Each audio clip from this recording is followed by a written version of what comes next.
Acceleration.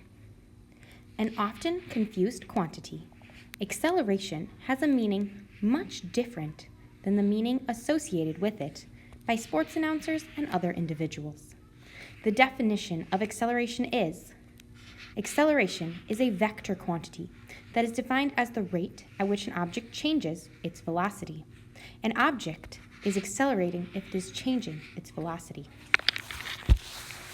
Sports announcers will occasionally say that a person is accelerating if he or she is moving fast. Yet, acceleration has nothing to do with going fast. A person can be moving very fast and still not be accelerating. Acceleration has to do with changing how fast an object is moving. If an object is not changing its velocity, then the object is not accelerating. The data at the right are representative of a northward moving, accelerating object. The velocity is changing over the course of time. In fact, the velocity is changing by a constant amount, 10 meters per second, in each second of time. Any time an object's velocity is changing, the object is said to be accelerating. It has an acceleration. The meaning of constant acceleration. Sometimes an accelerating object will change its velocity by the same amount each second. As mentioned in the previous paragraph, the data table above shows an object changing its velocity by 10 meters per second in each consecutive second. This is referred to as a constant acceleration, since the velocity is changing by a constant amount each second. An object with a constant acceleration should not be confused with an object with a constant velocity. Don't be fooled. If an object is changing its velocity, whether by a constant amount or a varying amount, then it is an accelerating object. And an object with a constant velocity is not accelerating. The data tables below depict motions of objects with a constant acceleration and a changing acceleration. Note that each object has a changing velocity. These are the data tables being referred to. Since accelerating objects are constantly changing their velocity, one can say that the distance traveled over time is not a constant value. A falling object, for instance, usually accelerates as it falls. If we were to observe the motion of a free-falling object, we would observe that the object averages a velocity of approximately 5 meters per second in the first second, approximately 15 meters per second in the second second, approximately 25 meters per second in the third second, and approximately 35 meters per second in the fourth second, etc.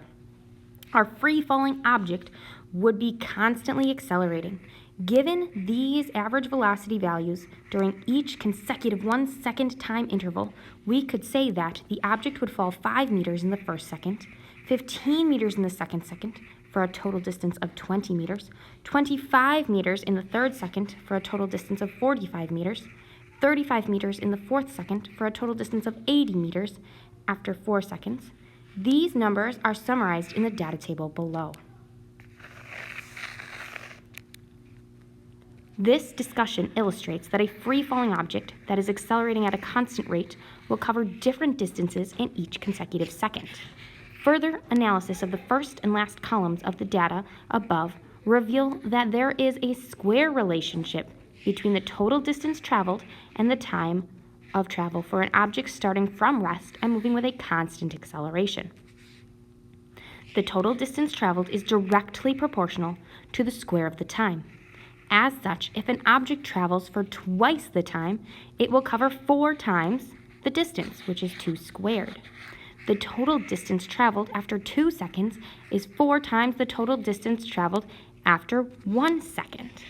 If an object travels for 3 times the time, then it will cover 9 times 3 squared, the distance.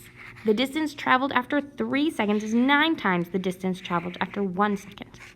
Finally, if an object travels for 4 times the time, then it will cover 16 times the distance, or 4 squared. The distance traveled after 4 seconds is 16 times the distance traveled after 1 second. For objects with a constant acceleration, the distance of travel is directly proportional to the square of the time to travel. Calculating the average acceleration. The average acceleration of any object over a given interval of time can be calculated using the equation average acceleration is change in velocity over time, which is final velocity minus initial velocity divided by time. This equation can be used to calculate the acceleration of the object, whose motion is depicted in the velocity time data tables above. The velocity time data in the table shows that the object has an acceleration of 10 meters per second per second. The calculation is shown below. Acceleration is final velocity minus initial velocity over time. Final velocity is 15 meters per second, initial is 0 meters per second, and our time is 5 seconds. So this is 10 meters per second every 1 second. Acceleration values are expressed in units of velocity over time.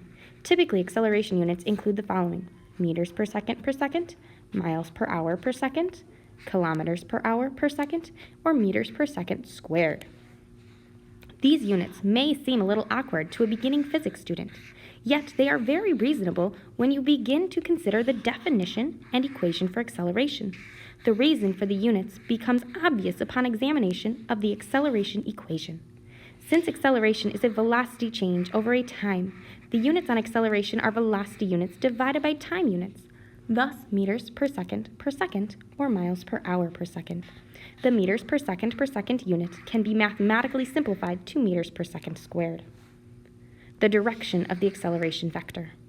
Since acceleration is a vector quantity, it has a direction associated with it. The direction of the acceleration vector depends on two things. 1, whether the object is speeding up or slowing down, and 2, whether the object is moving in the positive or negative direction.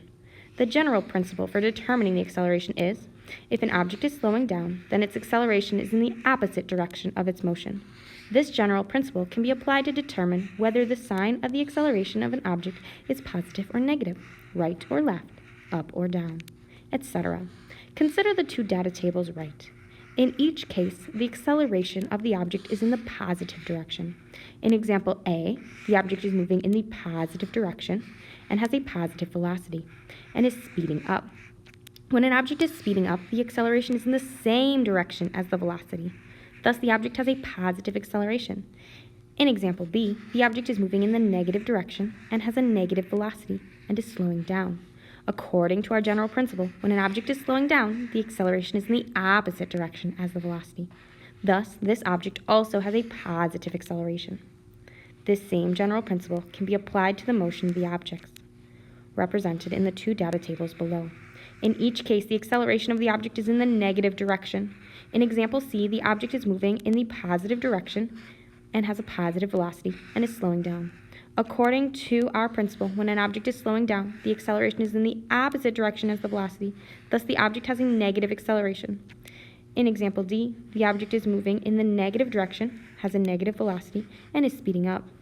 When an object is speeding up, the acceleration is in the same direction as the velocity. Thus, the object also has negative acceleration. Observe the use of positive and negative as used in the discussion above, examples A through D. In physics, the use of positive and negative always has a physical meaning. It is more than a mere mathematical symbol.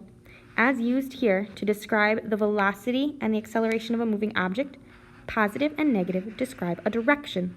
Both velocity and acceleration are vector quantities, and a full description of the quantity demands the use of directional adjective.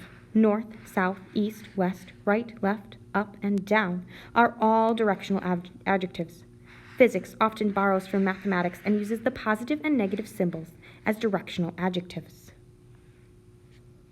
Consistent with the mathematical convention used on number lines and graphs, positive often means to the right or up, and negative often means to the left or down.